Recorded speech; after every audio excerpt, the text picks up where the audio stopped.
தாம்பரத்தில் செங்கல்பட்டு வடமேற்கு மாவட்ட மகளிர் அணி தலைமை சார்பில் சிறப்பு பூஜை மற்றும் அன்னதானம் வழங்கப்பட்டது.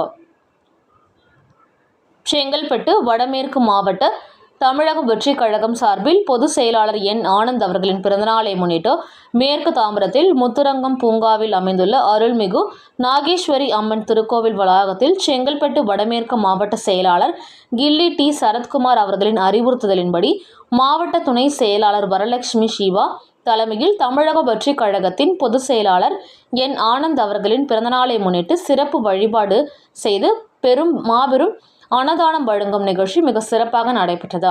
இந்த நிகழ்ச்சியில் பொருளாளர் ராஜேந்திரன், பகுதி நிர்வாகி பிரவீன்குமார், ஒன்றிய நிர்வாகி மணிகண்டன், பாலாஜி, செல்வம், டில்லி, இந்துமதி, விக்டோரியா, மகாலட்சுமி, லக்ஷ்மி, பூங்கோதை உட்பட தமிழக வெற்றி கழக நிர்வாகிகள் மற்றும் பொதுமக்கள் அனைவரும் கலந்து கொண்டு சிறப்பித்து வழிபாடு செய்து அன்னதானம் வழங்கினார்கள்.